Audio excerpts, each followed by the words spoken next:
Olá pessoal, vamos continuar então a falar da filosofia de Aristóteles. Na aula anterior falei sobre a ética, então espero que todos tenham entendido que para ele a construção da felicidade é advinda de um conjunto de ações virtuosas.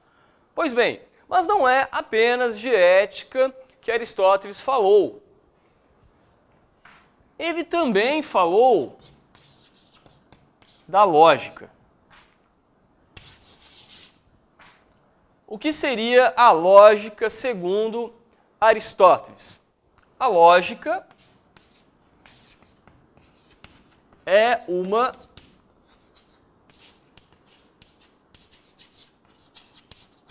ciência formal como a ciência da matemática. Na área da lógica, Aristóteles apresenta algo chamado de silogismo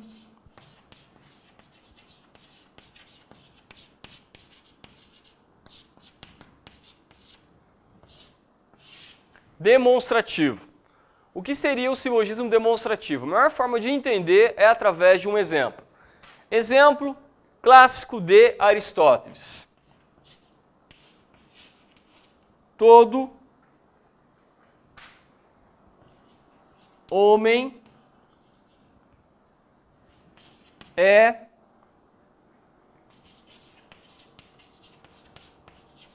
mortal.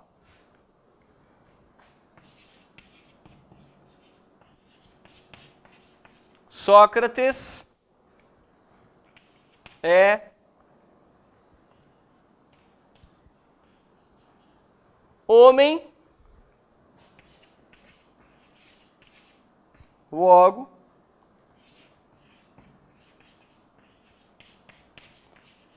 Sócrates é mortal. Talvez você pense assim, mas professor, eu já sei que todo homem é mortal, eu já sei que Sócrates é homem, eu já sei que Sócrates é mortal. Para que serve isso? Entenda, uma coisa é você saber algo e outra coisa é você provar aquilo que você sabe. Qual é a função do silogismo demonstrativo? Como diz a própria palavra, demonstrativo, do verbo demonstrar, que seria provar. A função do silogismo demonstrativo é provar determinado conhecimento. Então, esta primeira sentença, que é chamada de premissa maior,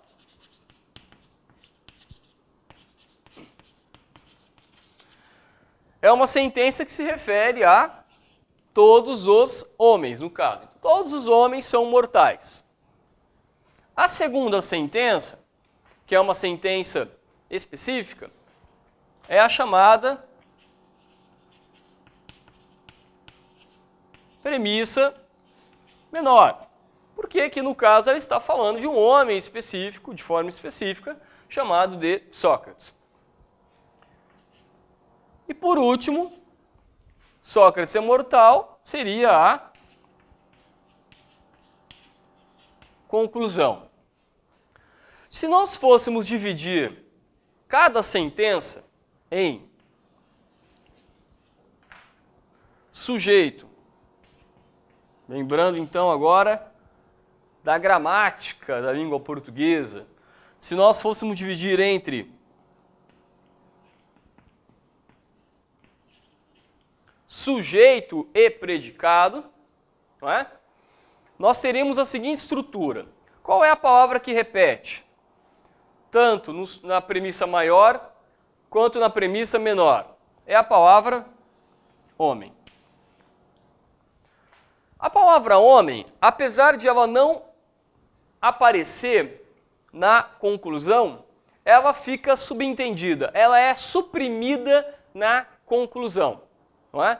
A gente entende que Sócrates é homem, porque porque já foi falado antes aqui na premissa menor. Eu já entendo que na conclusão não preciso falar novamente algo que anteriormente já foi exposto, não é? A palavra homem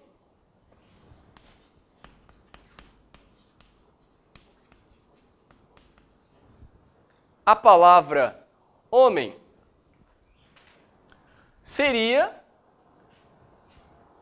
o chamado termo médio. Qual é a função do termo médio?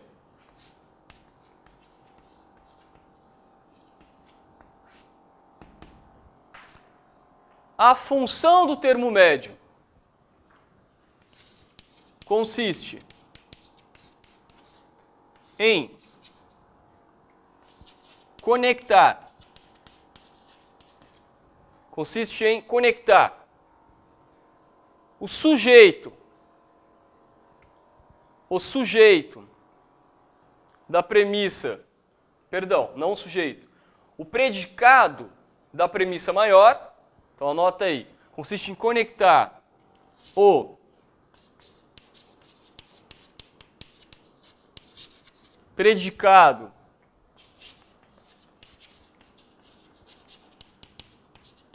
da premissa maior ao sujeito da premissa menor, ao sujeito da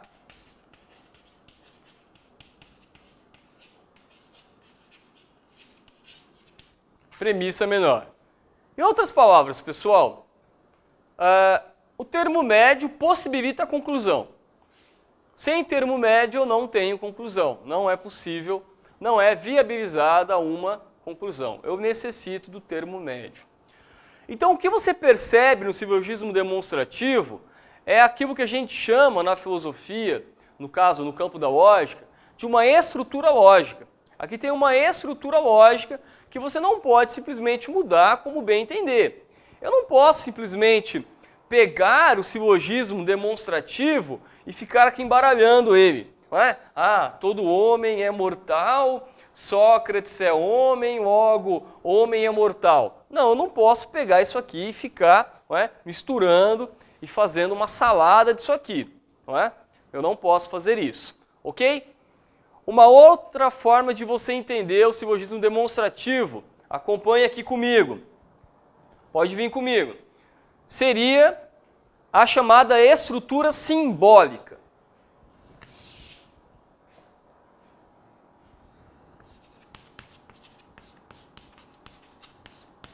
Seria a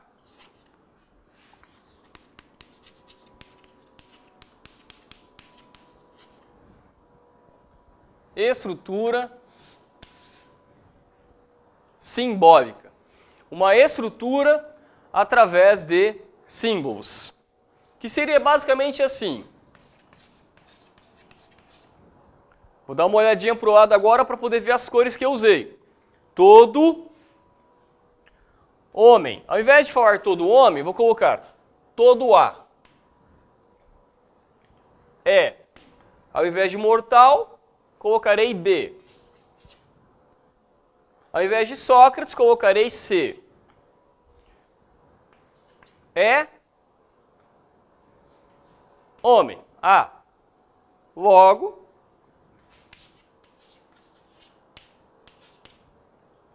C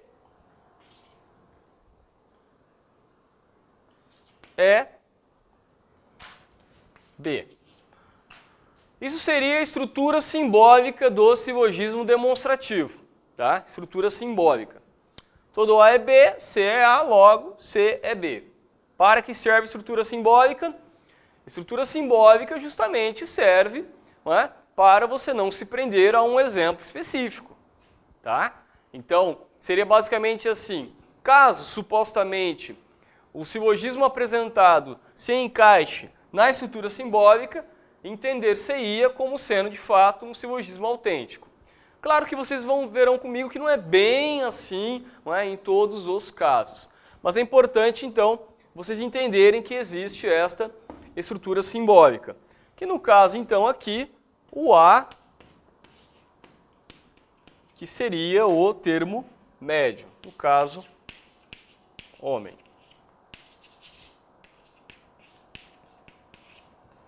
Qual é o problema detectado por Aristóteles? É que além do silogismo demonstrativo, existe algo chamado de falácia.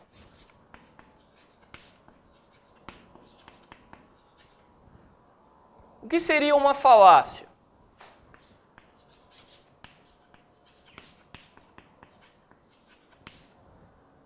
Uma falácia seria uma mentira, ok?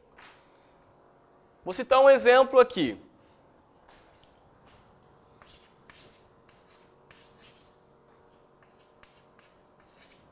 Todo amor é cego,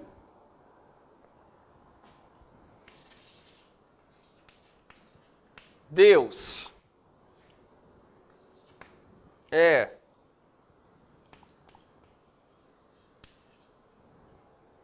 amor, logo Deus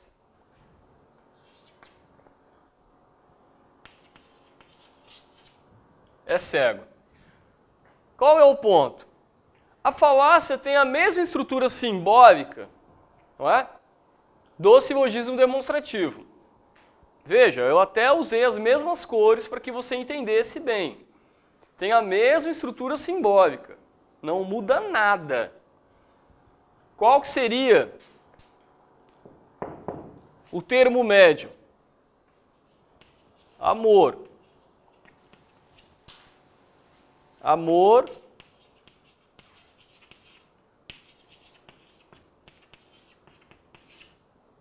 Amor seria o termo médio.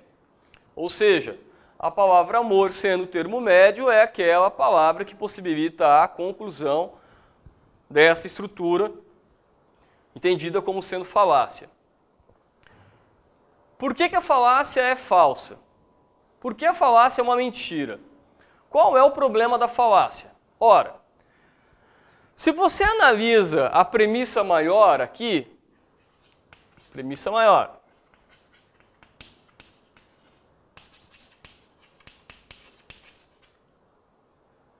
não é? Premissa maior, é verdadeira ou é falsa? Falsa. Ah, Fabiano, mas tem todo amor é cego. Não, todo amor é cego mesmo e tal. Então você está com uma baita depressão, você está mal, vai se tratar, não é? Então, todo amor é cego, não é uma premissa que você possa considerar verdadeira. Todo amor é cego, falso. Deus é amor. Vamos partir da ideia, não é aula de religião aqui, mas vamos partir da ideia de que exista Deus, entendendo Deus como um ser existente, entendendo Deus como um ser existente que criou o mundo e assim por diante, respaldado na Bíblia, vamos respaldar na Bíblia e assim por diante. Eu digo então, a frase Deus é amor é uma frase verdadeira. Deus é amor. Ok, mas partindo então novamente da ideia de que existe Deus e Ele é amor e Ele criou o mundo e assim por diante, Deus é cego? Opa! Esperamos que não. Esperamos que não. Então a conclusão é falsa. Não é? Essa estrutura é uma mentira, uma falácia. Mas qual que é o interessante? Ela é uma estrutura lógica, não é? Tem uma coerência lógica aqui. Só que apesar da coerência lógica, é falsa. Agora veja a diferença em relação ao silogismo demonstrativo. Todo homem é mortal. Premissa maior, verdadeira ou falsa? verdadeira. Qual que é a premissa menor que eu utilizei? Sócrates é homem. Verdadeira ou falsa? Verdadeira. Logo, Sócrates é mortal. Verdadeira ou falsa? Verdadeira. Tem coerência lógica lá? Tem estrutura lógica lá? Tem estrutura lógica aqui na falácia. Mas na falácia, o que eu tenho é mentira. Vou utilizar um outro exemplo. Por quê? Quem usa falácia em meio ao discurso? Não é?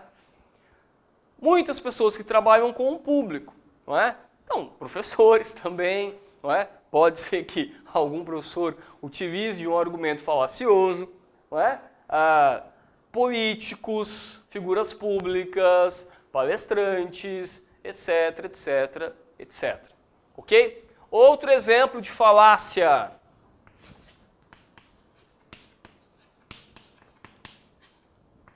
Outro exemplo de falácia. Não irei colocar em várias cores agora, porque você já entendeu. Todo desempregado passa fome. Não é? Tem alguém aí que está assistindo essa aula que está sem emprego no momento. Concorda? Não é? Tem alguém. Então vamos lá.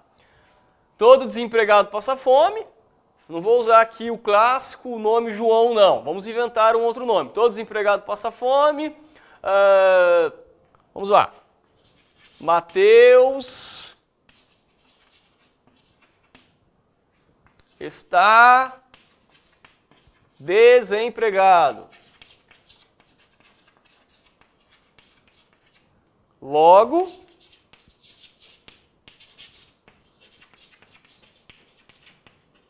Mateus passa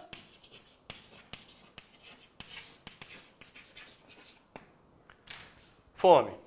E aí a gente fala assim, bom, então o Mateus agora, vamos supor que o Mateus está nos assistindo. Mateus está nos assistindo, Mateus está desempregado. O Mateus está desempregado. O Mateus está. Verdadeira, premissa menor. Agora vamos lá. Todo desempregado passa fome? Ô Mateus, você é desempregado, está desempregado. Mas todo desempregado passa fome? Você passou fome? Está passando fome? Não é? Vamos imaginar então, não é? O sujeito está desempregado e todo dia ele almoça na casa da sogra. Ele almoça na casa da sogra, ele janta na casa da sogra, ele come de madrugada na casa da sogra, ele come Opa!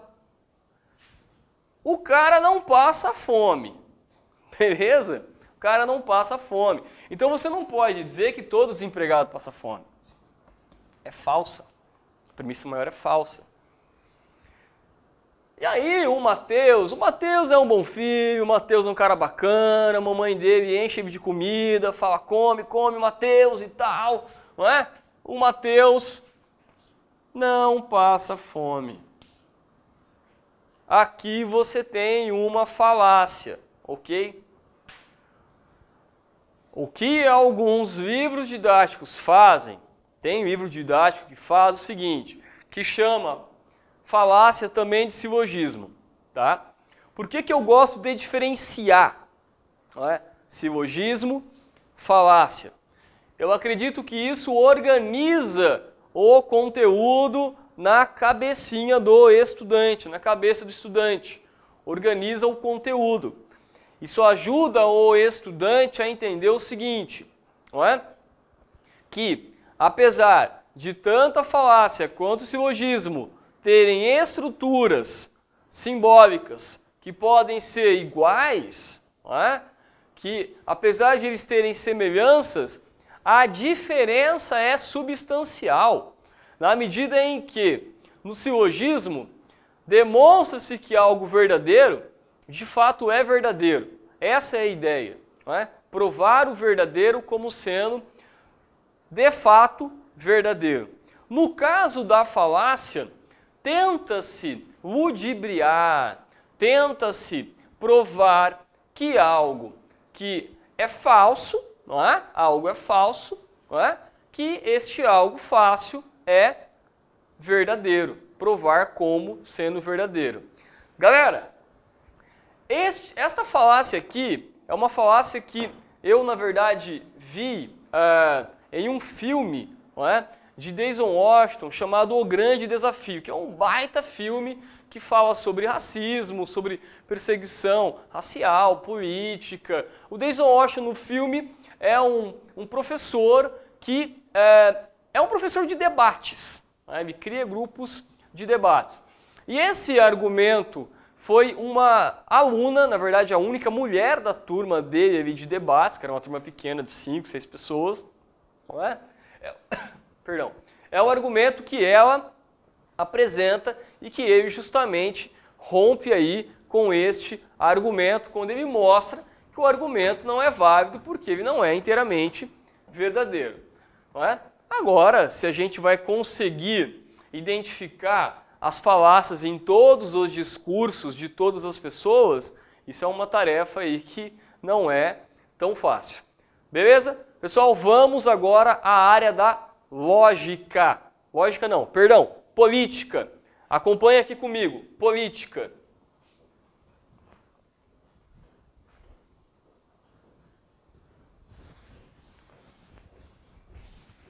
Política.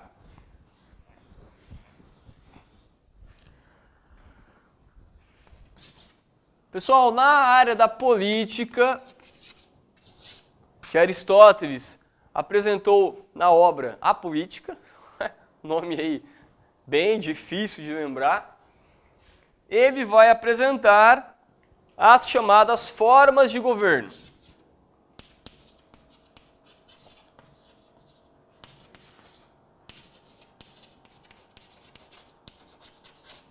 As chamadas formas de governo, que seriam monarquia,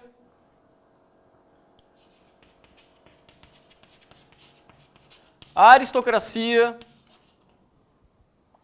e aqui é uma palavra que pode ser que varie de um livro para outro livro. Vamos chamar de politeia. Por que politeia? Palavra que vem de polis, que em grego seria cidade-estado. Polis, que aliás, palavra grega, que seria em português cidade-estado.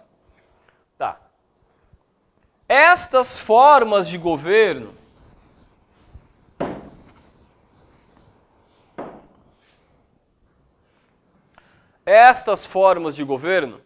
caso elas sejam corrompidas, não é? Se elas forem, se ocorrer a degeneração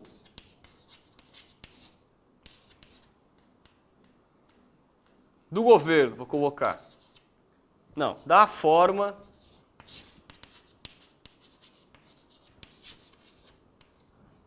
de governo.